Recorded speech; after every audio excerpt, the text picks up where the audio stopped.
Weiter geht's mit dem Märchenbuch zu Folge 7. 2 neue Einträge haben wir. Erste ist Ichabod Crane. Ichabods Leugnung, die Legende von Sleepy Hollow. Während seiner Zeit in Sleepy Hollow verliebte sich Ichabod Crane in eine wohlhabende junge Frau namens Katrina Van Tressel. Sie war wunderschön und sehr reich, aber das hatte zur Folge, dass sie auch die Aufmerksamkeit eines anderen Freiers auf sich zog. Sein Name war Abraham Brom van Brandt. Als Ichabods Rivale plante Brom scheußliche Streiche, um den oft abergläubischen Lehrer zu demütigen. Trotz Broms Komplott, um Katrina für sich zu gewinnen, glaubte Ichabod fest daran, dass sie sich für ihn entscheiden würde. Nach einem Fest im Haus ihres Vaters hielt Ichabod um Katrinas Hand an und wurde prompt abgewiesen. Daraufhin ritt er gedemütigt davon und wurde seither nie wieder in Sleepy Hollow gesehen. Cranes eigener Erzählung zufolge wurde er vom kopflosen Reiter aus der Stadt vertrieben, doch in Wahrheit war es vermutlich nur ein weiterer von Broms Streichen.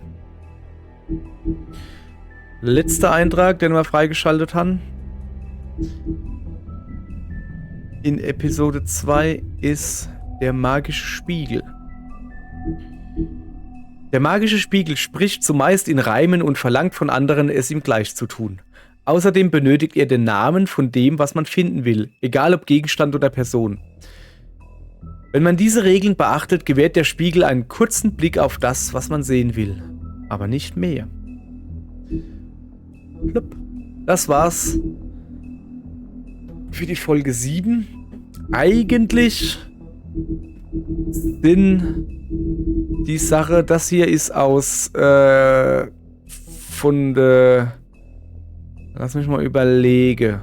Das war vom Verhör, wo man Didel Dumm, die, was weiß ich, wie er heißt, verhört haben. Und das konnte man freischalten, indem man gewalttätig wird. Sehr gewalttätig. Das hier wiederum ist aus wo es war die Folge später oder in das Kapitel später,